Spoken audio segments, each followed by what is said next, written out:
जय श्री राम। कृष्ण वंदे जगत गुरु। भजन भागीरथी के अहविरल पर्वा में आप सर्वनिधि स्वरूप बंधुओं को हार्दिक अभिनंदन है, स्वागत है। जय श्री कृष्णा। हरिओम। आज की सत्संग में श्रीमद् भगवद गीता यथावत का 4th अध्याय है। ओम श्री परमात्मने नमः। तमेव माता पिता तमेव तमेव बन्धुश्च सखा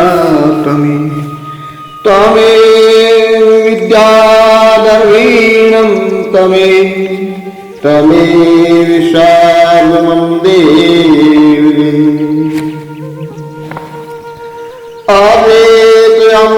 अमृतवर्षिणी भगवतीम् अष्टदशाध्यायी। अमृतवाण्यनुसन्धामि भगवद्गीते भगवद्विष्णु। शान्ताकारं भुजगशयनं पद्मनाभं सुरेशं। वेश्वाधारं गगनसदृशं मेघवर्णशुभङ्गं। लक्ष्मीकान्तं कमलनयनं योगिभिर्ध्यानगम्यं। वन्दे विष्णुं भवहरं सर्वलोकैकनाथं। वसुदेवसुतं देवं कंसचाणूरमर्दनं। देवकी परमानन्दं कृष्णं वन्दे जगद्गुरु। कृष्णं वन्दे जगद्गुरु।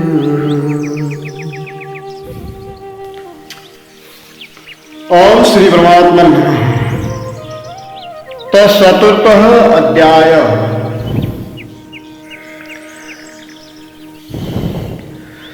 कृष्ण कन्हैया लाल की जय। गीता मैया की जय। सद्गुरुदेव की जय। सर्व संत महात्माओं की जय। अध्याय 3 में योगेश्वर ने बताया कि नियत कर्मों द्वारा निज स्वरूप की प्राप्ति कर ले। योग में ही मुक्ति निहित है। उस दिव्य योग की महत्ता व कर्मिक विकास के विषय में इस अध्याय के प्रारंभ में बताई। दिव्य ज्ञान इन कर्म और संन्यास योग की महत्ता प्रकट करे। तो कुछ मनुष्य प्राचीन विचारधारा को तत्काल स्वीकार कर देते हैं, कहते हैं कि यह तो आदि विषयों का ज्ञान है जो दिव्य है, मोक्ष का हेतु है। परंतु कुछ लोग अति आधुनिक विज्ञान में ज्यादा श्रद्धा रखते हैं, अतः उनके लिए आधुनिक ज्ञान ज्यादा कारगर सिद्ध होता है। इसलिए भगवान कहते हैं कि ज्ञान अति प्राचीन से प्राचीन है और नवीन से नवीन है। श्री भगवान वाच एवं विवस्वते योगं प्रोक्तवान्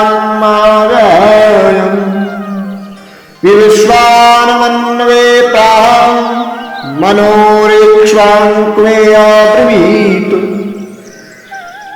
श्री भगवान बोले, मैंने इस अविनाशी योग को सूर्य से कहा था।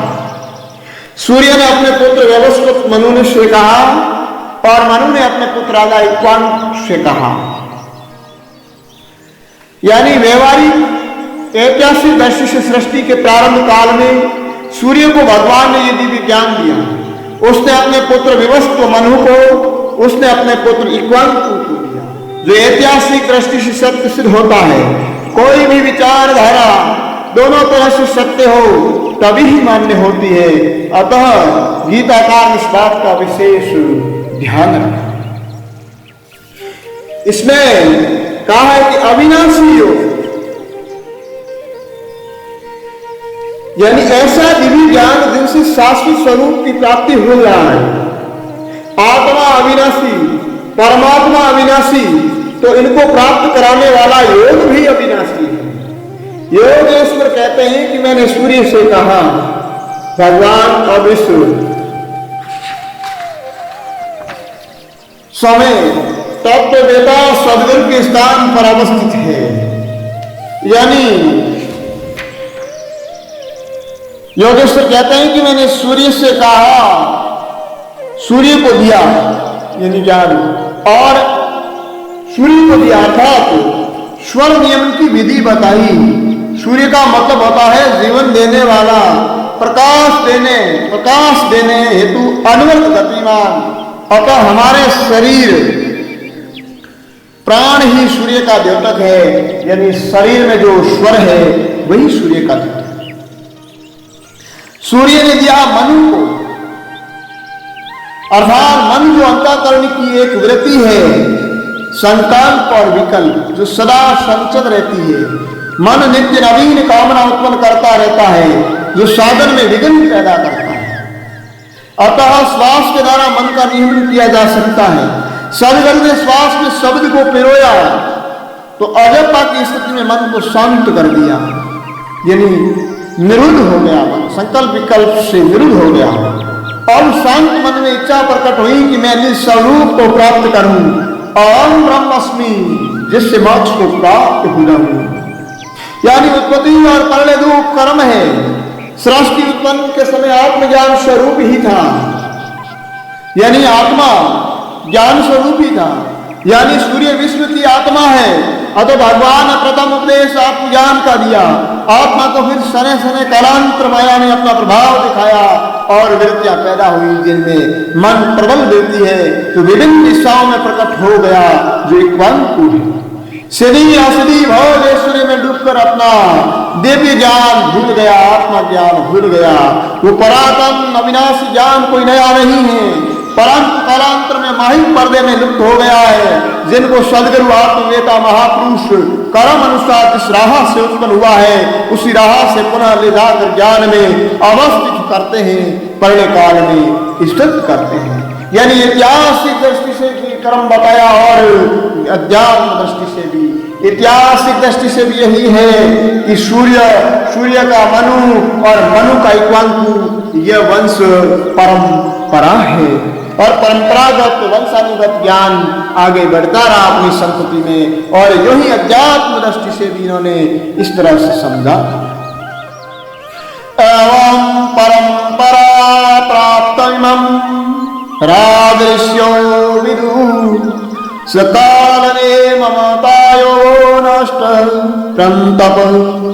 हे परंतप, इस तरह परंपरा से प्राप्त इस कर्म योग को राजर्षियों ने जाना, परंतु बहुत समय व्यतीत हो जाने के कारण वह योग इस मनुष्य लोक में लुप्त प्राय हो गया।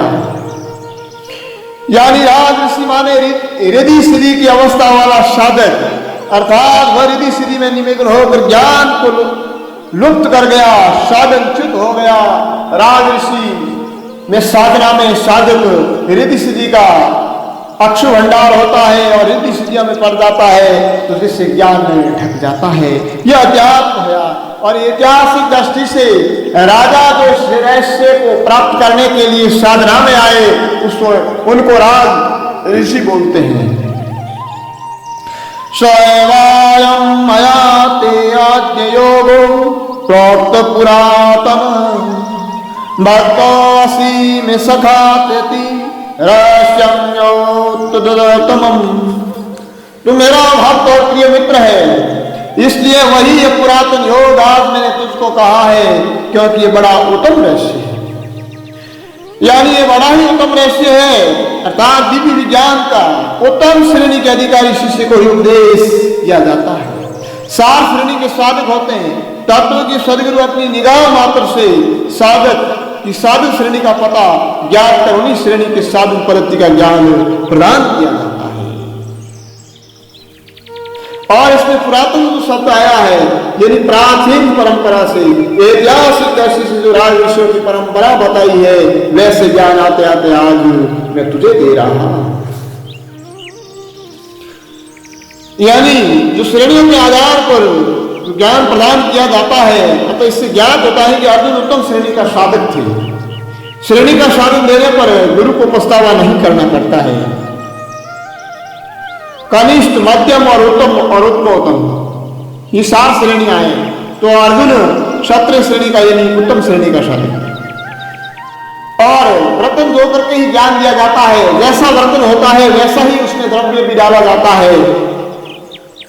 तो जैसा व्रतन होगा वैसा ही ज्ञान होगा, नहीं तो उसमें ठहर नहीं पाएगा।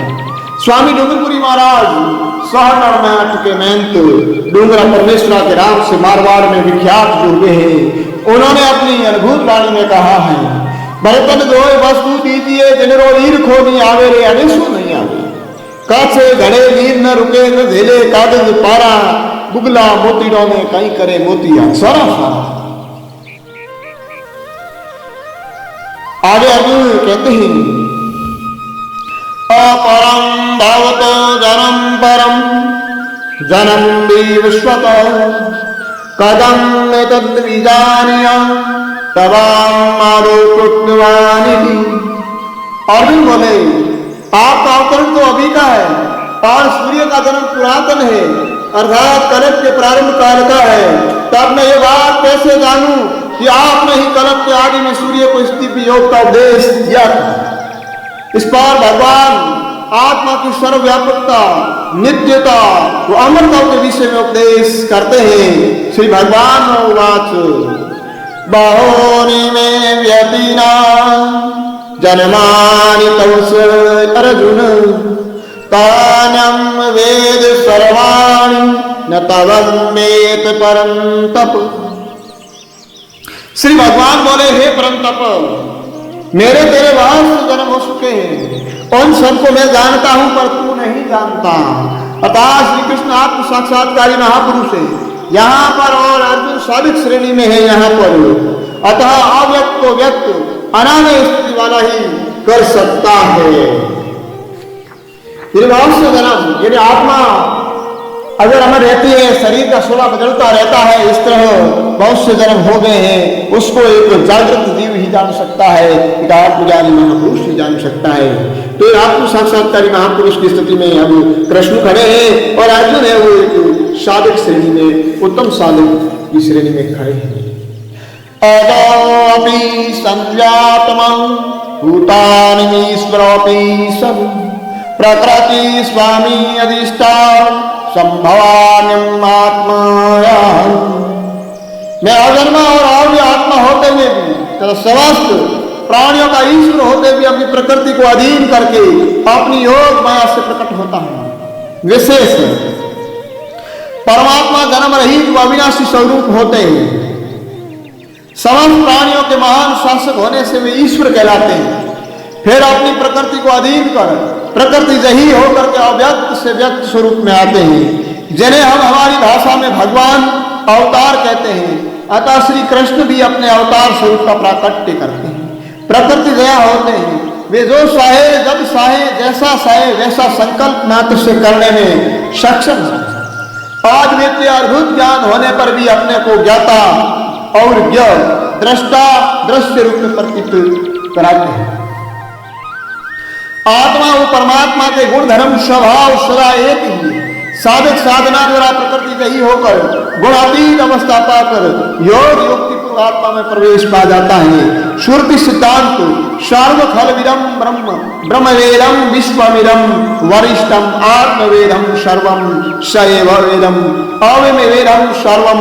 श्रुति सिद्धांत के अनुरूप अवतार सिद्धांत सर्वता युक्त युक्त साक्षी अनुभवारूढ़ है।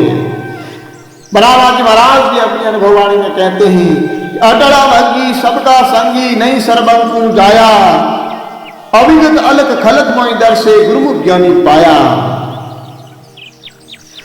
सादा भाई अविगत भेद हमारा, सब सुसाम निरंतर निरखिया, नित निर्गुण निराकार। अब भगवान अपने अवतार काल और परिवर्तन दोनों बताते हैं। यदा यदा हि धर्मस्य ग्लानिर्भवति भारत, अभ्युत्थानम् अधर्मस्य तदात्मानं सृजाम्यहम्। हे भारत, जब तो धर्म की हानि और अधर्म की वृद्धि होती है, तब तभी मैं अपने आप को साकार रूप में प्रकट करता हूं। प्रीताणाय साधूनां विनाशाय सदुष्कृतां, धर्म संस्थापृतां संभवामि युगे युगे। साधु पुरुषों का उद्धार करने के लिए, पाप कर्म करने वाला का विनाश करने के लिए मैं युग युग में प्रकट हुआ करता हूं। अर्थात संसार में अधर्म का प्रचलन बढ़ जाता है और धर्म की ग्लानि हो जाती है, तब निर्गुण निराकार सर्वव्यापी सर्वज्ञ सर्वसमर्थ सगुण साकार स्वरूप प्रकट होते।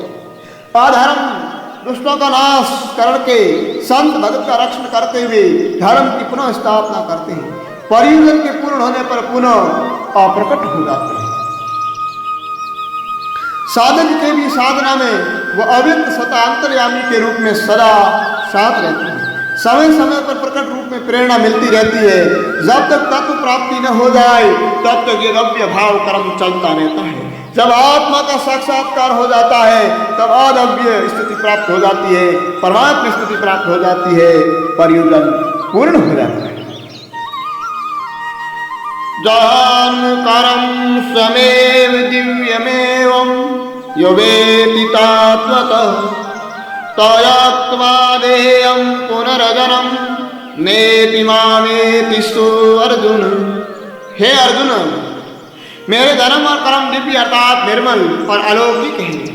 इस प्रकार जो मनुष्य तत्व से जान लेता है वह मुझे प्राप्त हो जाता है, अर्थात पुनर्जन्म को प्राप्त नहीं होता है।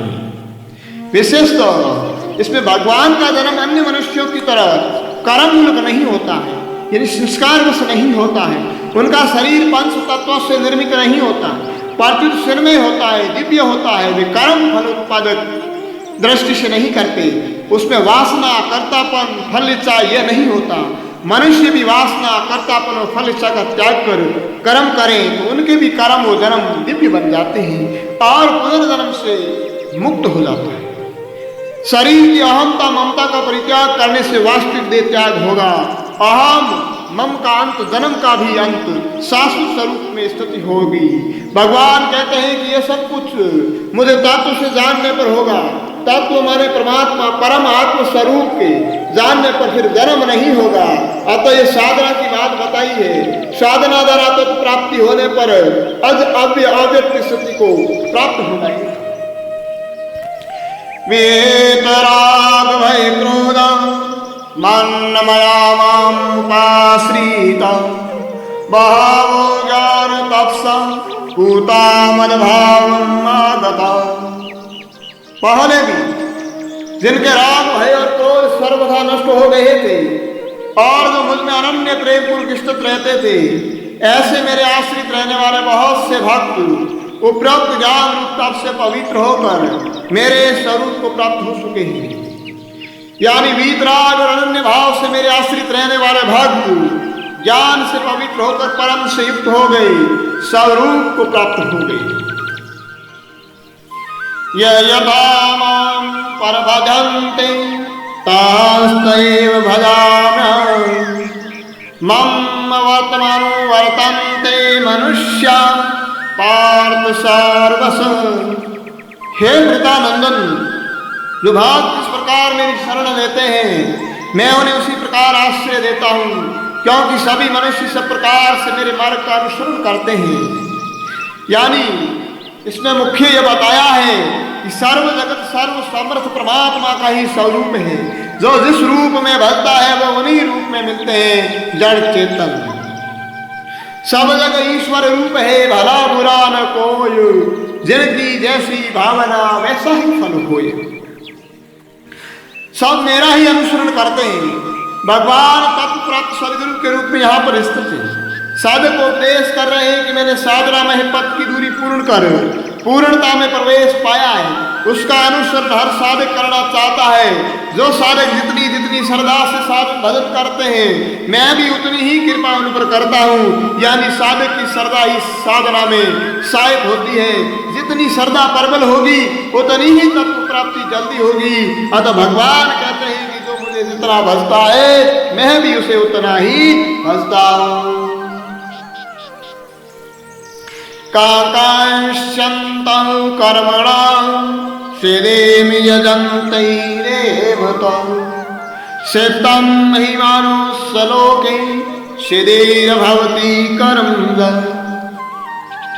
कर्मों की सिद्धि चाहने वाली, यानी सिद्धि कर्म करने के बाद फल प्राप्त होता है, उनकी फल की इच्छा वाले मानव देवताओं की उपासना किया करते हैं, क्योंकि इस मनुष्य लोक में कर्मों से उत्पन्न होने वाले कर्मों से पैदा होने वाले फल यानी सिद्धि शीघ्र मिल जाती है।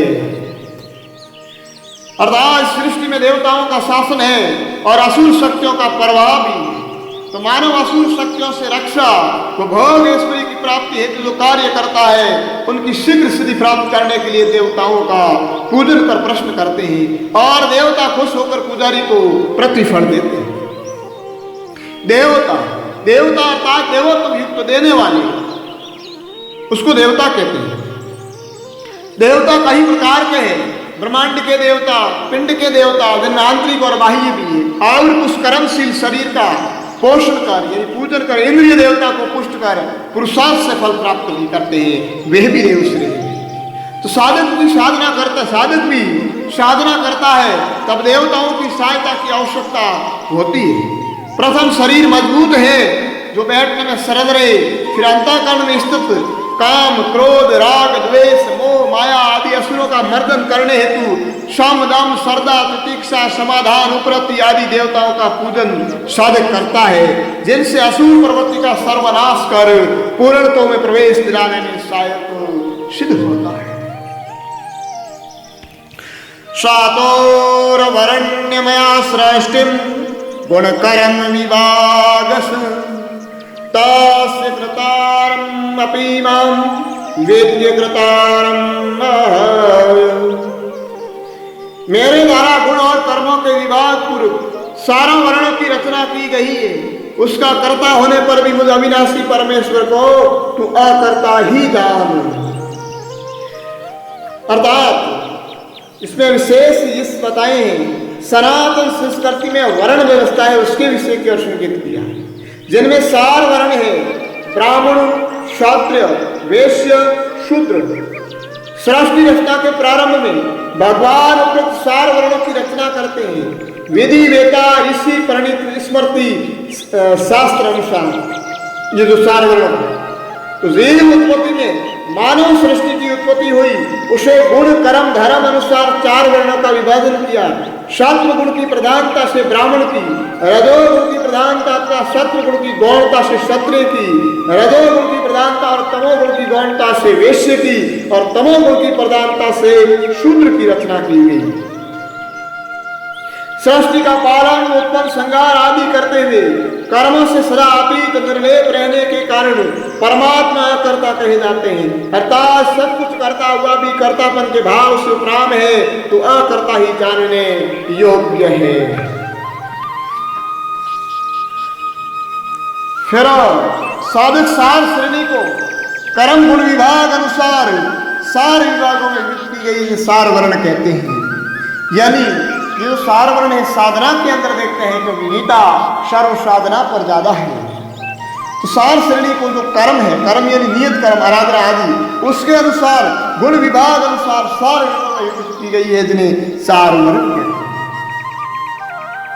पहला, प्रारंभ में साधक जब भजन प्रारंभ करता है तो तमोगुण की प्रधानता से आलस्य, प्रमाद, निद्रा, साधन में प्रवृत्त न होने की व्यवस्था पैदा कर देते हैं।